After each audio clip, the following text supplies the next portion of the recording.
कभी सोचकर देखा है कि जिस अक्स को हम हर रोज आईने में देखते हैं, अगर वो हमारी नकल करना बंद कर दे तो? अगर वो चेहरा अपनी मर्जी से कुछ ऐसा करने लगे जो हमारे काबू से बाहर हो? आज हम एक ऐसी ही कहानी की तह तक जाएंगे जिसका नाम है कमरा नंबर 27।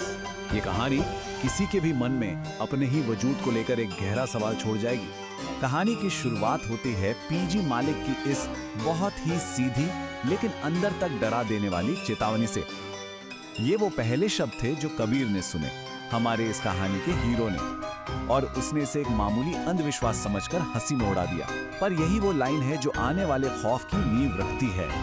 तो कहानी हमें कबीर से मिलवाती है। एक नया शहर, एक नई नौकरी और जाहिर है सिर पर छत की तलाश।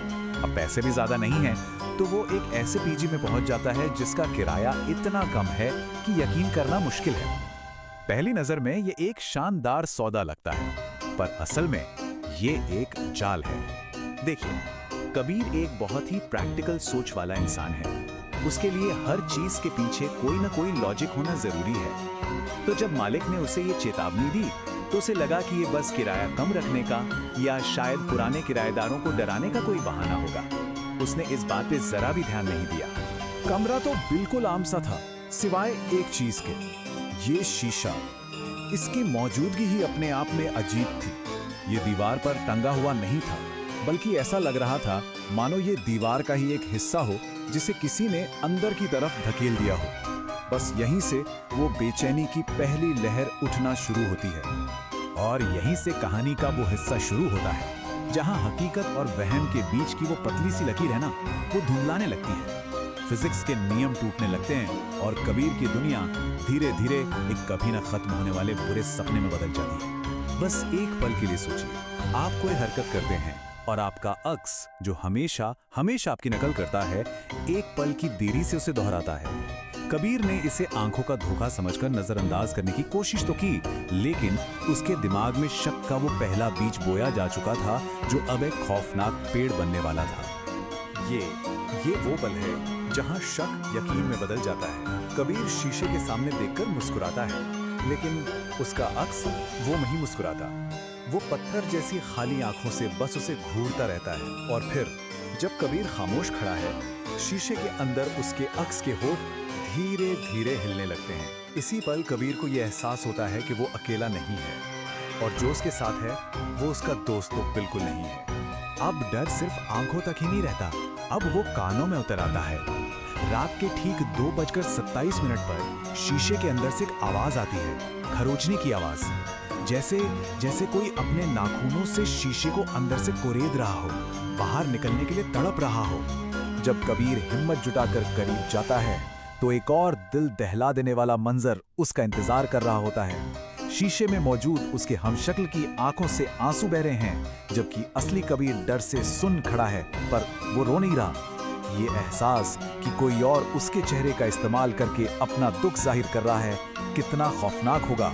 यहाँ से कहानी एक बहुत ही खतरनाक मोड़ लेती है। दिमागी खौफ अब जिस्मानी हमले में बदल जाता है। अब ये सिर्फ डर का खेल नहीं रहा, ये जिंदा रहने की जंग बन चुका था। एक ही शरीर पर कब्जे के लिए दो वजूदों की लड़ाई। शीशे के अंदर की उस परछाई ने एक ऐसा कदम उठाया जिसकी कबीर ने कल्पना भी नहीं की थी। उसने अपने ही हाथों से अपना गला दबाना शुरू कर दिया। उसकी आंखें बाहर की ओर उभरने लगी, चेहरा दर्द से तड़पने लगा, और यही वो भयानक कनेक्शन साफ हो जाता है। जैसे ही अक्स ने अपना गला दबाया, असली दुनिया में कबीर की गर्दन पर उंगलियों के गहरे निशान उभरने लगे। उसे ठीक वही दर्द, वही घुटन महसूस होने लगी जैसे कोई अदृश्य हाथ उसकी जान ले रहा हो। मतलब बात यह है कि कबीर को कोई और नहीं बल्कि उसी का अक्स मार रहा था। शीशे के अंदर की हर हरकत का असर बाहर उसके जिस्म पर हो रहा था। वो अपनी ही छवि के हाथों बेबसी से मर रहा था। सांसें उखड़ रही थी, मौत बिल्कुल करीब थी। अब हम कहानी के उस हिस्से में हैं जहां कबीर बचने के लिए अपनी आखिरी और पूरी ताकत लगा देता है। अपनी बची खुची हिम्मत के साथ कबीर पास पड़ी एक कुर्सी उठाता है और पूरी ताकत से उस मनहूस शीशे पर दे मारता है। एक कान फाड़ देने वाली आवाज के साथ शीशा टूटकर हजारों टुकड़ों में बिखर जाता है। शीशे के टूटते ही उसकी गर्दन पर से वो दबाव गायब हो जाता है। वो हांफते हुए सांस लेता है। एक पल के लिए उसे लगता है कि चलो ये बुरा सपना खत्म हो गया, वो आजाद है। लेकिन कहानी यहाँ खत्म नहीं होती। असल खौफ तो अब शुरू होने वाला था। और यही कहानी एक ऐसा सवाल खड़ा करती है जो दिमाग को सुन कर देता है। अगर कबीर बच गया और उसने शीशा तोड़ दिया तो एक सवाल उठता है, और ये सवाल हमें कहानी की उस हकीकत की तरफ ले जाता है जो किसी भी बुरे सपने से कहीं ज्यादा डरावनी है। तो अब हम कहानी के आखिरी पड़ाव पर हैं, जहां डर की असली शक्ल सामने आती है। एक ऐसी सच्चाई जो हमारी समझ और विज्ञान दोनों के पार है। जब पुलिस आती है तो पीजी का मालिक एक चौंकाने वाला खुलासा करता है। वो बताता है कि उस कमरे में तो कभी कोई शीशा था ही नहीं। जरा उस खौफ को महसूस कीजिए। जिस दुश्मन से कबीर लड़ रहा था वो कभी असल में था ही नहीं। तो फिर कबीर क्या देख रहा था? और जब पुलिस फर्श पर बिखरे कांच जैसे टुकड़ों के बारे में पूछती है तो मालिक कहानी का सबसे भयानक, सबसे घिनौना सच बताता है। वो शीशे के टुकड़े नहीं थे, वो कबीर की अपनी ही टूटी हुई हड्डियां थीं। और जब साइंस इस मामले में दखल देता है तो डर और गहरा हो जाता है। रिपोर्ट कहती है कि कबीर ने खुद अपना गला घोटा। उसके नाखूनों में उसकी ही चमड़ी के टुकड़े मिलते हैं। लेकिन सबसे अजीब बात डीएनए में थी। वो डीएनए कबीर का ही था, पर उससे 12 साल बड़ा था। ये तो नामुमकिन है, मानो वो अपने ही भविष्य के हाथों मारा गया हो।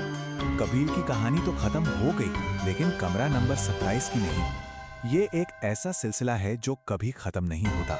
उसी रात उस खाली बंद कमरे की दीवार से धीरे धीरे एक नया शीशा उभरना शुरू होता है। ये खौफनाक खेल फिर से शुरू होने के लिए तैयार है। और ये कहानी खत्म होती है एक अंतिम रूह कंपा देने वाली आवाज पर। शीशे के अंदर से एक हल्की सी दस्तक और एक फुसफुसाहट जो कहती है, बाहर आने दो। सवाल ये नहीं है कि अंदर कौन है, सवाल ये है कि अगला कौन होगा।